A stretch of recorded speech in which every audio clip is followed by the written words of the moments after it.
Welcome to AP19 news. దశాబ్దాల కళ సాకారమైంది. శ్రీకాకుళం జిల్లాలోని ఉద్దానం ప్రాంతం పేరెత్తితే కిడ్నీ బాధితులు గుర్తొస్తారు. రాష్ట్రంలో ఎక్కడా లేనంతగా ఇక్కడ అత్యధిక సంఖ్యలో కిడ్నీ బాధితులు ఉండటమే ఇందుకు కారణం. ఉద్దానం కిడ్నీ వ్యాధిగ్రస్తుల సమస్యకు రాష్ట్ర ప్రభుత్వం శాశ్వత పరిష్కారం చూపించింది. దీంతో వారి కష్టాలు తీరనున్నాయి. ఆంధ్ర ప్రభుత్వం పలాసలో 85 కోట్ల రూపాయల వ్యయంతో కిడ్నీ హాస్పిటల్ కమ్ రీసెర్చ్ సెంటర్తో పాటు ఉద్దానం వాటర్ ప్రాజెక్ట్ నూతనంగా నిర్మించింది.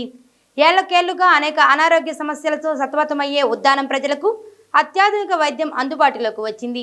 అలాగే 700 కోట్ల రూపాయల వ్యయంతో నిర్మించిన సుజలధార ప్రాజెక్టును సిద్ధం చేసింది. ఏపీ ప్రభుత్వం వైఎస్ జగన్మోహన్ రెడ్డి తన చేతుల మీదుగా కిడ్నీ హాస్పిటల్ కమ్ రీసెర్చ్ సెంటర్ని ప్రారంభించి జాతికి అంకితం చేశారు.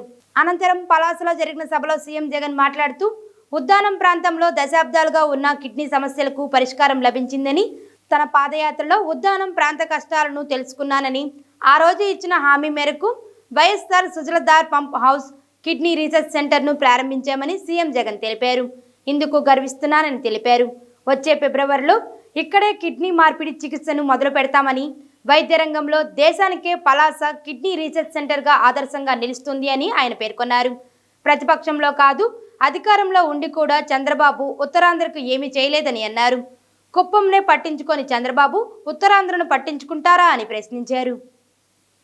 ఉద్దానం అనే ఈ ప్రాంతాన్ని మనమంతా కూడా పిలుస్తూ ఉంటాం. ఉద్దానము అని అంటే దాని అర్థం ఉద్యానవనము అని. అటువంటి ఈ పచ్చటి ప్రాంతంలో ప్రజల మీద ఏదో మహమ్మారి కాటు వేసినట్టుగా ఇక్కడ ప్రజలకు కిడ్నీలకు సంబంధించిన అనేక సమస్యలు, దానివల్ల అనేక కుటుంబాలు వాళ్ళ జీవితాలన్నీ కూడా అల్లకల్లోలం, ఇవన్నీ కూడా మన కళ్ళ ఎదుటనే కూడా కనిపిస్తా ఉన్న సత్యాలు. ఈ పరిస్థితిని నా పాదయాత్రలో నా కళ్ళారా కూడా చూడడం కూడా జరిగింది. ఈ ప్రాంతానికి నేను వచ్చినప్పుడు, నన్ను ఇక్కడ ప్రజలు కలిసినప్పుడు, వాళ్ళ గోడు చెప్పినప్పుడు వాళ్ళందరికీ కూడా నేను చెప్పిన మాట నాకు ఇవాళటికి కూడా గుర్తుంది. ఆ రోజు నేను అన్నాను, నేను చూశాను, నేను విన్నాను, నేను ఉన్నాను అని చెప్పి ఆ రోజు చెప్పడం జరిగింది.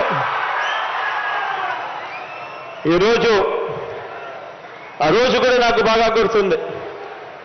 2018లో డిసెంబర్ 30వ తారీఖున ఇదే పలాసలో బహిరంగ సభలో ఇక్కడే మాట ఇవ్వడం జరిగింది. అధికారంలోకి దేవుడి దయతో మీ అందరి చల్లని దేవుళ్లతో మనందరి ప్రభుత్వం ఏర్పడిన తర్వాత ఇక్కడే 200 పడకల kidney research super speciality hospital తీసుకొస్తామని చెప్పడం జరిగింది. కిడ్నీ సమస్యలకు శాశ్వత పరిష్కారం చూపించే దిశగా అడుగులు పడతాయి అని కూడా చెప్పడం జరిగింది.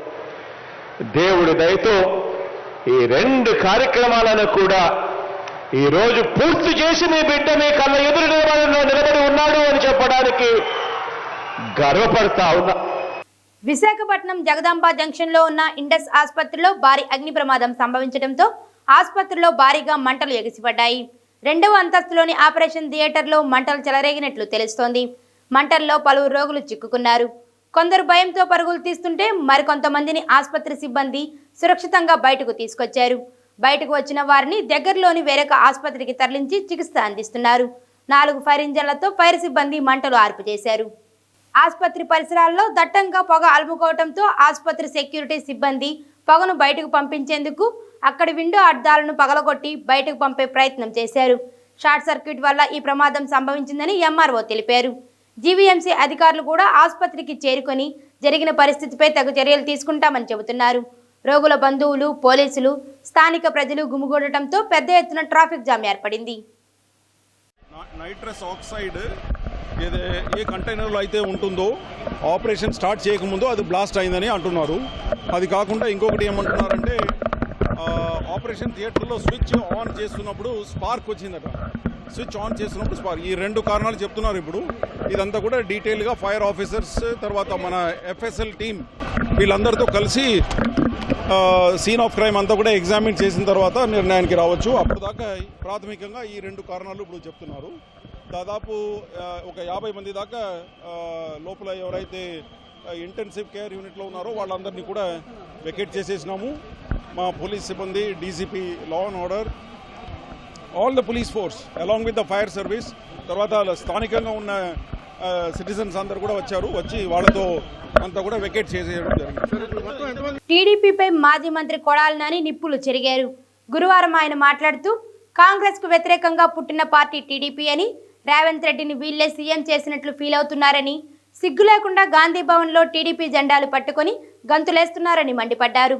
చంద్రబాబు ప్రజలను పట్టించుకోకుండా హెరిటేజ్ ఒక సామాజిక వర్గాన్ని మాత్రమే పట్టించుకున్నాడని ఫైర్ అయ్యారు.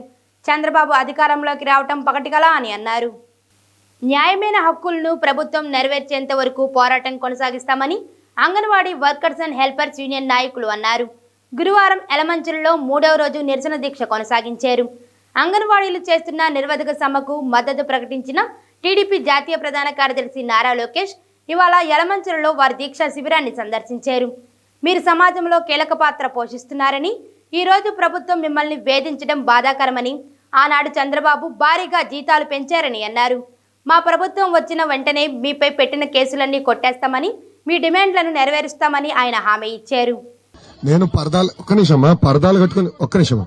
పరదాలు కట్టుకుని తిరగాలన్న ఆలోచన నాకు లేదు కదా. ఆనాడు అంగన్వాడీ జీతాలు పెంచుతాను మేము మేనిఫెస్టోలో పెట్టలా, కానీ పెంచినాం కదా. అవునా కదా తల్లి? అవసరమైన సరుకులు సకాలంగా అందించే వాళ్ళం. నేను పంచాయతీరాజ్ గ్రామీణాభివృద్ధి శాఖ మంత్రి ఉన్నప్పుడు అంగన్వాడీ భవనాలు కట్టాలని యుద్ధ ప్రాతిపదికంగా ఆనాడు పాపం పంచాయతీరాజ్ సిబ్బంది ద్వారా కట్టించాం కదా. అవన్నీ మేము మేనిఫెస్టోలో పెట్టామా? లేదు. మీరు చాలా కీలకమైన పాత్ర సమాజంలో వహిస్తున్నారు, దాంట్లో ఎలాంటి సందేహం లేదు. మీకు మేము అండగా నిలబడతామని నేను హామీ ఇస్తున్నాను. వాలంటీర్ సచివాలయ వ్యవస్థలను ప్రవేశపెట్టి సంక్షేమ పథకాలను నేరుగా గడప వద్దకే అందిస్తున్నామని వైసీపీ తూర్పు ఇన్ఛార్జ్ దేవినేని అవినాష్ అన్నారు. విజయవాడలో గురువారం 2వ డివిజన్ పర్యటనలో ఆయన మాట్లాడుతూ ప్రజలకు ఇన్ని మంచి పనులు చేస్తున్నాం కాబట్టే దమ్ముగా ధైర్యంగా చెబుతున్నామని అన్నారు. మీరు అధికారంలో ఉన్నప్పుడు ఏమి చేశారో చెప్పగలరా అని టీడీపీ నాయకులను ప్రశ్నించారు. ఈరోజు ప్రజానికానికి ఎలా ఇస్తారో అని చెప్పి ఈరోజు ప్రజలందరూ తెలుగుదేశం పార్టీ వాళ్ళని నిలదీస్తున్నారు, అడుగుతున్నారు. దానికి సమాధానం చెప్పకుండా మోసం చేసే విధంగా తెలుగుదేశం పార్టీ ఉంది. మేము నిరంతరం ప్రజానికం మధ్యలో ప్రజల కోసం ప్రజానికానికి సంక్షేమ కార్యక్రమాలతో పాటు అభివృద్ధి కార్యక్రమాలు అందించే విధంగా నిరంతరం వైఎస్ఆర్ కాంగ్రెస్ పార్టీ మా కార్పొరేటర్లు అవనివ్వండి, మా డిప్యూటీ మేయర్లు అవనివ్వండి, మా నాయకులు అవనివ్వండి, ప్రతి ఒక్కరి గారు ప్రజానికానికి అండగా ఉంటాం. మీరు అందరూ చెప్తూ సెలవు తీసుకుంటాం. అంగన్వాడీ సమస్యలను పరిష్కరించాలని కోరుతూ డిసెంబర్ 12 నుంచి కొనసాగుతున్న నిరవధిక సమ్మె 3వ రోజుకు చేరుకుంది. దీనిలో భాగంగా మచిలీపట్నం కలెక్టరేట్ వద్ద అంగన్వాడీ కార్యకర్తలు మోకాళ్ల మీద నిరసన చేశారు. ఈ సందర్భంగా అంగన్వాడీ కార్యకర్తలు ఏపీ సీఎంపై విరుచుకుపడ్డారు. అంగన్వాడీలకు సీఎం జగన్ ప్రతిపక్షంలో ఉండగా ఇచ్చిన వాగ్దానాలను నెరవేర్చాలని డిమాండ్ చేశారు. ఈరోజు అంగన్వాడీ వ్యవస్థను తీసుకెళ్లి సచివాలయాలకు అనుసంధానం చేయటం సరైన పద్ధతి కాదు అని అన్నారు. అంగన్వాడీల ఉద్యమాన్ని అణిచివేయాలని చూస్తే జగన్ మూల్యం చెల్లించుకోక తప్పదని హెచ్చరించారు. ఇది 1972లోనే స్థాపించబడినటువంటి ఐసిడిఎస్. దీనిని తీసి మమ్మల్ని తీసి మీ వ్యవస్థని తీసుకొచ్చి నడిపించాలంటే అంగన్వాడీ వాళ్ళకి చేతకరాని వాళ్ళం కాదు. మేము ఉద్యమాలలో ఆరితేరిన వాళ్ళు, ఉద్యమాల్లో బాగా సత్తా చూపించినటువంటి వాళ్ళము. కాబట్టి మీ ఊరికి మేము భయపడము. ఇదే గుంటూరు జిల్లా మాచర్లలో కారంపూడి వీరుల తిరునాళ్ల సందర్భంగా గురువారం రాజకీయ పార్టీల ఫ్లెక్సీల వివాదం చెలరేగింది. ఫ్లెక్సీలలో ఎవరికి వారే మమ్మల్ని ఆపేది ఎవడ్రా అంటూ రెచ్చగొట్టే వ్యాఖ్యలు ఉండటంతో పోలీసుల సహకారంతో గ్రామ పంచాయతీ కార్యదర్శి కసిన్యా నాయక్ రెచ్చగొట్టే వ్యాఖ్యలు ఉన్న అన్ని పార్టీల ఫ్లెక్సీలను తొలగించారు.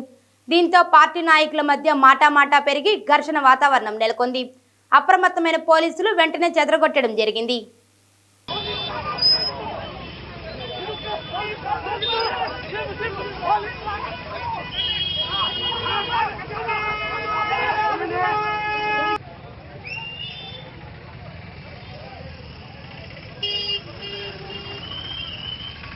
విజయవాడ విద్యాధరపురం చెరువు సెంటర్ మర్రిచెట్టు సందులో గురువారం ఓ ఇల్లు షార్ట్ సర్క్యూట్ వల్ల అగ్ని ప్రమాదానికి గురైంది.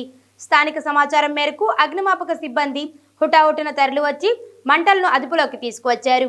ఈ ప్రమాదంలో ఎవరికీ ఎటువంటి ప్రాణ నష్టం జరగలేదు. కాగా ఆస్తి నష్టం జరిగిందని బాధితులు ఆవేదన వ్యక్తం చేశారు.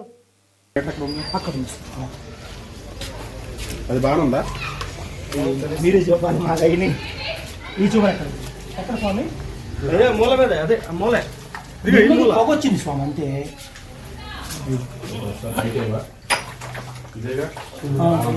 అంటే ఈ రూమ్ పొగే వచ్చింది కానీ నిప్పు రాలా. ఆ రూమ్ లో నిప్పు వచ్చింది బాగా. మరిన్ని తాజా వార్తల కోసం చూస్తూనే ఉండండి AP19 న్యూస్.